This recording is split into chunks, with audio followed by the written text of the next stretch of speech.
Kribi, le Saint-Tropez du Cameroun. C'est ici que débute ma plongée en eau trouble au pays du soleil et de la fête. Cela fait maintenant plus de 6 mois qu'un collectif d'associations me demande de les aider à dénoncer le tourisme pédophile dans leur pays. Lui, c'est Jacques de Vossel, hôtelier depuis 3 ans dans la station balnéaire. Je l'ai déjà rencontré à Paris. C'est lui le premier qui m'a parlé de l'ampleur du phénomène.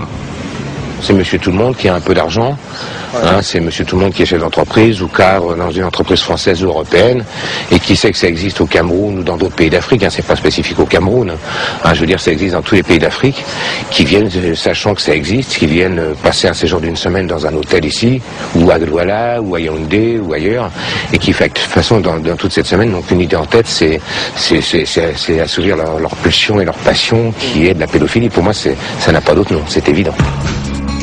Contrairement à notre première entrevue à Paris, Jacques de Vossel refusera d'en dire plus. Il a visiblement peur et va même me conseiller de faire très attention. Car au Cameroun, le sujet est tabou et les touristes sont rois.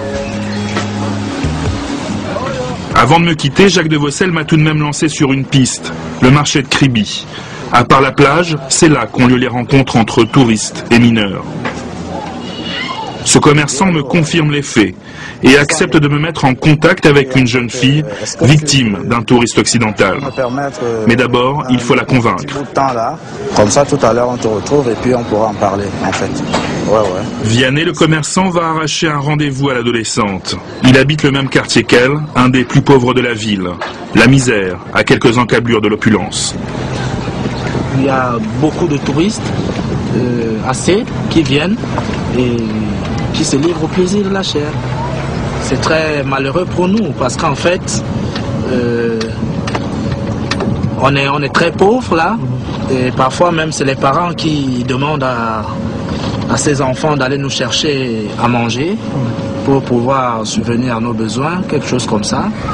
Au fil des saisons touristiques, la prostitution des adolescentes du quartier s'est banalisée. Une question d'offre et de demande, m'explique Vianney, en me menant jusqu'à la jeune victime. À Kribi, les touristes les demandent de plus en plus jeunes et les parents n'osent plus dire non. J'avais 14 ans, j'étais à la maison. Mon maman a dit à nos jours, les enfants qui ont 14, 15 ans, tu es déjà une femme, il faut que tu te cherches pour nous ramener de quoi manger. Maman m'a demandé, je peux me balader à la plage. Bon, qu'il y a des blancs qui viennent souvent à la plage, quoi. Je suis allée à la plage, bon, j'ai rencontré ce monsieur, il avait 50 ans, il était âgé. Il vous a ramené où? Il m'a ramené ce touriste français. Il m'a ramené à l'hôtel, nous étions à l'hôtel, on a fait 1 semaine à l'hôtel. 1 semaine à l'hôtel? Il y a un réseau pédophile ici, des touristes qui viennent chercher des petites filles? Oui, presque, oui, chaque fois. Il y a d'autres qui amènent des blancs, qui donnent les blancs aux petites filles d'aller coucher avec les blancs, beaucoup. Il y a beaucoup de scènes qui se passent ici à Kribi. Douala, à 1h30 de route de Kribi. Image volée du quartier des grands hôtels. Tous mes interlocuteurs m'affirment que c'est un des principaux lieux de rencontre pédophiles de la ville. Je comprends vite pourquoi. Autour des bars et des discothèques où se mêlent touristes et prostituées, je vois des dizaines d'enfants qui traînent. Des proies faciles pour des gens mal intentionnés. C'est en tout cas l'avis de ces éducateurs de rue qui ont accepté que je les accompagne pendant leur patrouille. Tous les soirs, à 22 h, ils rassemblent tous les enfants du quartier pour les renvoyer chez eux ou les ramener au foyer de l'association. Bon, si quelqu'un vient vous dire qu'il faut qu'il vous amène chez lui, peut-être pour peut-être aller dormir chez lui et tout, il ne faudra pas accepter. Hein? Vous venez directement nous appeler au stade. Même pour aller de l'eau, vous venez nous appeler comme ça. On va être au courant de ça. C'est le travail qui va venir te proposer avant qu'il t'amène faire les choses comme ça. Tu comprends, mon petit? Ces mots d'avertissement répétés inlassablement aux enfants des rues ne sont pas des paroles en l'air. Des exemples d'abus commis par des touristes, les membres de l'association en ont de plus en plus ces derniers temps. Les 2 premiers cas de pédophilie sont déroulés à l'ancien bâtiment et la police a étouffé l'affaire. Il s'agissait de pédophilie avec vision de film parce que le blanc il avait un appareil photo numérique. Il avait programmé cela et tout ce qui s'amusait, tout ce qu'il faisait avec l'enfant, l'appareil enregistré. Cette année, l'association dénombre donc 8 cas de pédophilie impliquant des touristes à Douala. 8 cas ayant tous eu lieu dans un des grands hôtels de la ville et dont aucun ne s'est soldé par des poursuites judiciaires. Marchez regroupé les gars. Vous savez, il faut toujours être regroupé parce que quand on est regroupé, on est fort. Je décide d'aller vérifier par moi-même comment des hôtels de stature internationale, qui pour la plupart ont signé un code de conduite pour lutter contre l'exploitation sexuelle des enfants, peuvent laisser entrer des mineurs dans la chambre d'un de leurs clients. Une fois dûment enregistré et installé dans une chambre, première visite dans les salons de l'hôtel et première rencontre. Bonsoir. Comment je t'appelle? Moi c'est Marie. Adil. Ça va? Ça va très bien. Ouais. Tu sais? Oui. Alors ça serait bien si je t'accompagne. T'as quel âge toi? Pardon? T'as quel âge? 23 ans. T'as 23 ans? Oui. Et si je veux une fille plus jeune? Plus jeune? Un peu plus quel âge comme ça? Je sais pas, 15 ans, 14 ans, 16 ans. Je peux pas les trouver, 18 ans, oui. Mon vrai âge normalement c'est 20 ans, mais j'aime donner 23 ans. Pourquoi on dit que je suis une grande fille et que je suis spécialiste en tout? Au Cameroun, la majorité est fixée à 21 ans. Je vais voir la réception pour savoir où se situe la ligne rouge à ne pas franchir dans cet hôtel. Bonsoir monsieur. À qui je m'adresse pour si je veux faire venir une fille dans ma chambre?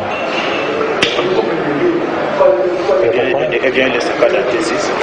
Elle est saccadée, mais si c'est une jeune. Moi j'ai une préférence pour les plus jeunes. Voilà. J'ai une préférence pour les plus jeunes. Quel âge? 11 ans, 12 ans. 11 jeunes. Ouais. Pour faire quoi? Ben, pour faire quoi? Mon ami. Vous voulez la prison? La femme, vous pouvez, même derrière les magasins, vous pouvez faire ce que vous voulez. Hein. Mais à l'hôtel, on accepte pas. Depuis les 11 ans, 8 ans, on l'amène à l'hôtel. C'est la prison. Moi, j'appelle la police immédiatement et on vous garde. Merci. Un discours sans ambiguïté et conforme aux directives du code de conduite signé par la direction de l'hôtel. Pourtant, à l'étage, quand je pose la même question au vigile chargé de filtrer les allées et venues au sein de l'établissement, le ton va radicalement changer. Votre pote? Il a un collègue d'un autre étage et lui semble pouvoir accéder à ma demande. Ah ouais, exact. Ah, ouais. Donc elle peut arriver par là, quoi. Tout est prévu pour assurer la discrétion, m'explique le vigile. Cet ascenseur, réservé au personnel, permet de faire monter qui on veut dans les chambres, sans éveiller les soupçons de la réception. Et pour être sûr d'échapper à la vigilance de la direction de l'hôtel, il y a une autre solution encore plus discrète, l'escalier de service. Ah oui, exact. Ouais. Et elle peut monter par là. Ouais. Ouais.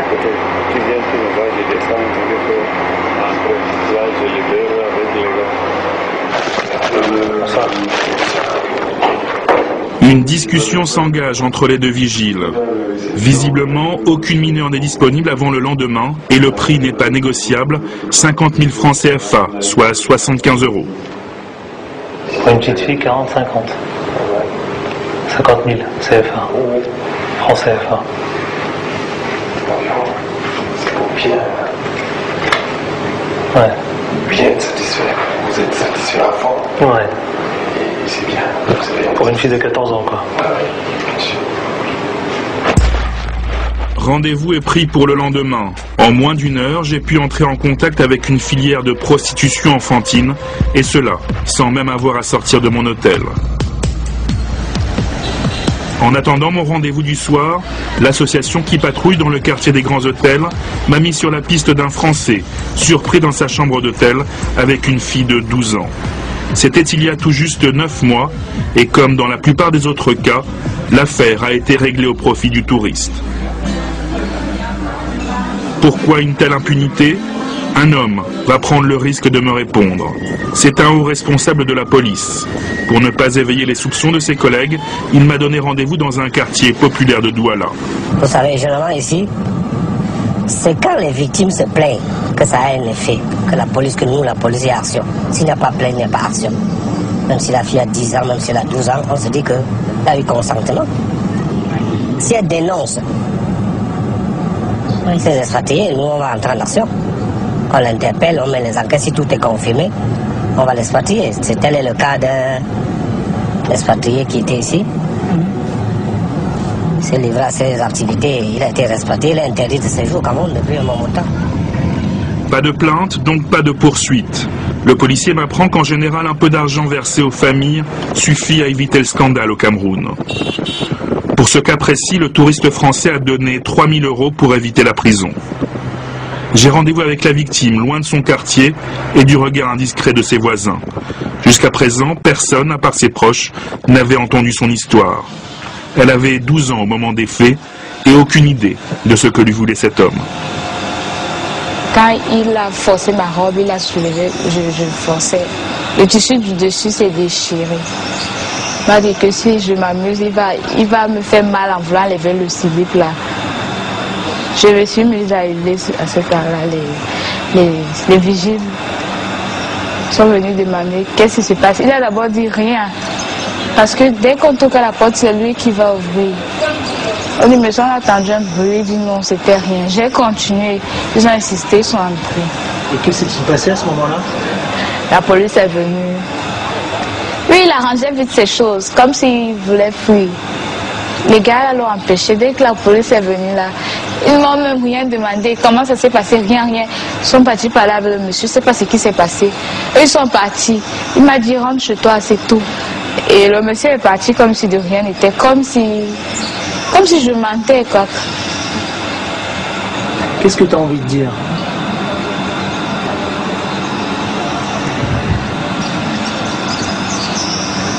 Rien. Sauf que je les déteste tous. Sauf, pardon? Que je les déteste tous. Qui? Vous. Les hommes? C'est ça? Ouais.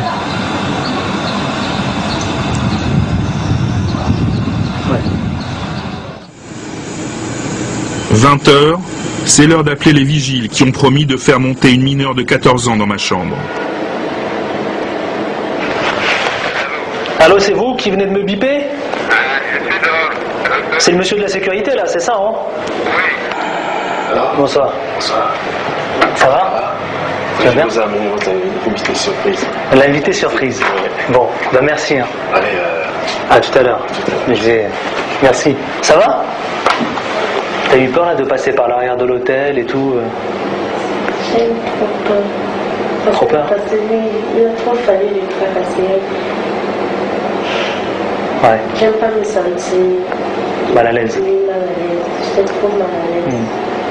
Je suis aussi mal à l'aise que l'adolescente. Visiblement, c'est la première fois qu'elle entre dans la chambre d'un touriste. Souvent ou Encore pire, avant de s'asseoir sur mon lit, elle n'avait pas l'air de savoir ce qui l'attendait. Moi, je lui ai demandé c'est pourquoi. Il m'a pas dit, ouais, c'est quand tu me verras, il m'a dit pourquoi. Et comment il te retrouve là? Il faut qu'on l'appelle? Une adolescente non consentante livrait un adulte pour moins de 100 € dans un hôtel de luxe. Oui, allô, monsieur de la sécurité? Oui, c'est... Révolté, je décide d'arrêter là l'expérience. Vous pouvez l'envoyer, le gars. Hein? Vous pouvez l'envoyer. En allant ouvrir la porte, je me demande combien de personnes sont complices dans cette affaire. Combien ont échappé à la vigilance du concierge et de sa direction. La fille leur a expliqué qu'il n'y avait pas eu d'acte sexuel entre nous. Mais au lieu de se méfier de ce touriste qui ne consomme pas, les deux hommes vont faire une autre proposition. Pardon? Il paraît que vous avez besoin d'une fille et vous trouvez une fille correcte. Vous avez pu m'avoir une petite fille, quoi. Oui. Ouais. Si vous en avez besoin, bon, je peux l'appeler. Donc ici, à l'autre, vous pouvez le faire ça auprès des touristes, quoi. Non, ici, il n'y a pas de temps. Sans inquiétude. Sans inquiétude. Sans inquiétude. D'accord. Ces mots résonnent encore dans ma tête alors que je sais avoir enfreint la loi en faisant monter une mineure dans ma chambre. Il est 22 heures. Comme tous les soirs, les enfants attendent l'arrivée de la patrouille des grands frères chargés de les ramener au foyer. À mon grand désespoir, ce soir-là, je vais voir l'un de ces enfants disparaître dans la nuit au bras d'un touriste. C'est la dernière image qui me restera du quartier des grands hôtels de Douala.